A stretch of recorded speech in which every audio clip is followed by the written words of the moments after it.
Tarts, tomatoes, and Titivation. Woo!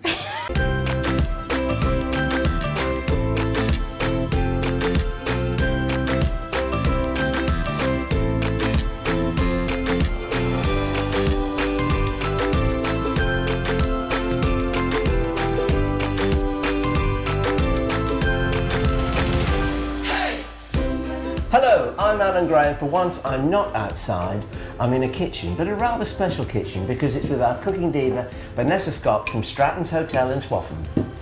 Nice to be here with you. Nice to be in your kitchen. You're very welcome. So I'm going to be doing some things with tomatoes and you're helping me, Alan. You're my commie today. Good. So we've got a pizza pan here and if you can brush that with this oil that's actually been infused with a bit of garlic and some sun-dried tomatoes, because the theme here is tomatoes. Do you infuse this oil yourself or do you buy it? How do you do that? You can do it with anything. Mm-hmm. You could even put a piece of Parmesan cheese in olive oil. And, I've done that. And it's great. Yeah. So, it's a shame really because things become popular through television. Is my work, is that good enough for you? That's very good. I can smell the garlic from so here. So can I, it's fantastic. So if you can pop that in there and just, we don't have to be too clever with this. So you don't have to be absolutely precise? No. We just plonk it in and that is puff pastry that I've rolled out as the base. And it's not rolled too thinly, Ness, is it? I mean, it's quite. No. It's quite. It's going to be something I rather like, a robust tart. It's going to be rustic. Robust. Yeah. That's pesto, tomato pesto. Can you see that? Which is tomato pesto. So it's sun-dried tomatoes, parmesan, pine nuts, and a bit of olive oil. And what do I do with it? And I want you to cover the whole base of that with that lovely unctuous pesto. Do I use all of it? Yeah, come on, you like overdoing things like I do. Oh, she knows me so well.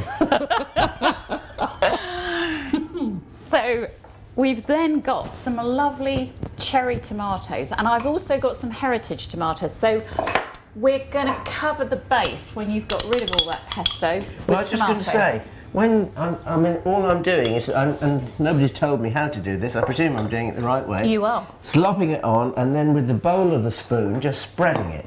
Absolutely. In a kind of sweeping motion. And there you are, that's done. That's great. Now, do you want figs? You do figs. I'll do figs. So these, if you just flip the end of these fresh figs off and then cut them into quarters. So Alan, you're quartering the figs. I'm chopping some cherry tomatoes and then we're going to cover the base of that tart with the two. So this is quite an unusual combination, isn't it? I mean, there's quite a continental combination. Using figs in cooking, it's not an English thing. No, but what we are going to use with this in combination is a soft cheese.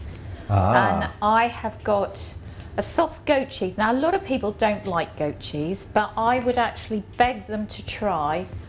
Why don't they like goat's cheese? Do they say it's strong? I think they've probably had some of the very sort of strong crotons from France, where you are developing a strong flavour, or they've had very poorly produced goat cheese in the past that's been tainted with the billy odour. Oh yes, that's the thing. And that's not I think. good.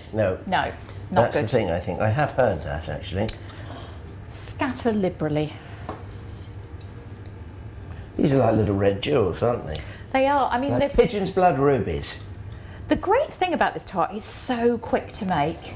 As you can see, you can pop it together. Have some more.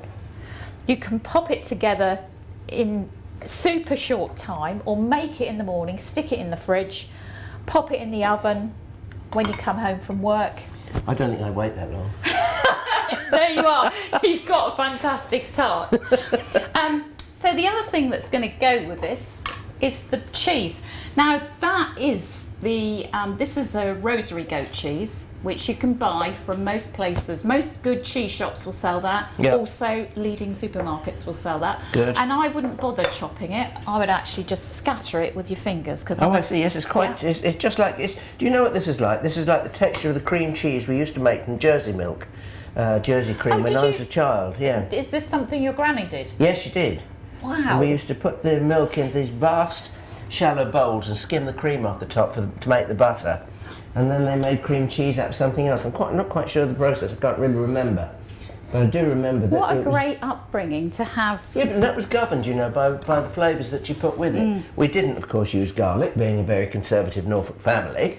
Well, it wasn't. It was really people like Elizabeth David who actually introduced all those sort of things that I suppose people had started to travel extensively then. Exactly, they They were bringing back these wonderful things from Europe, which of course was second nature to them. I can remember asking a friend of ours who was frightfully posh. Yes. And she said that she was actually going off to France on an aeroplane, and they were going to the aerodrome.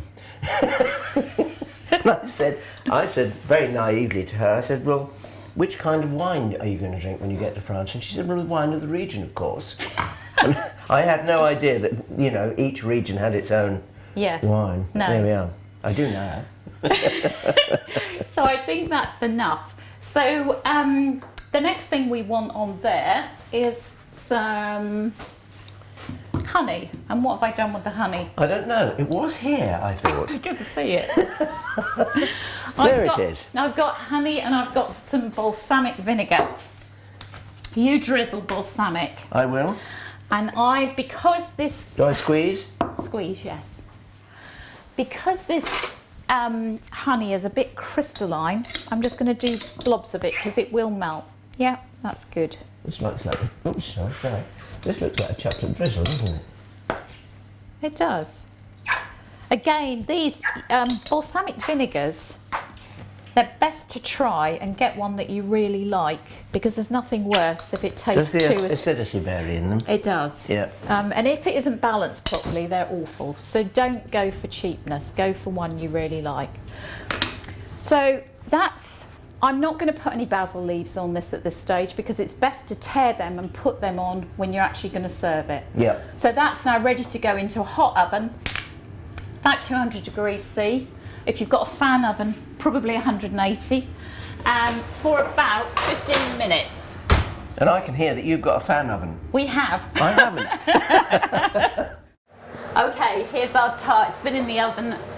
This is quite a big boy. It's been in about 20 minutes, hasn't it, Alan? It has, yes, it has. Okay, so that's our tomato, fig and rosemary goat cheese tart. And there's only one thing left to do to that. What do I do? Tear some basil, fresh basil over it. Fresh basil. And then we're ready to serve it. And actually, you can make this as little tiny individual tarts. So you could make 4 that you could do as a starter. You could cover the top of that with fresh rocket. That's a good thing. Actually, that would be nice. I've got I grow rocket in pots, which I have just outside the kitchen door.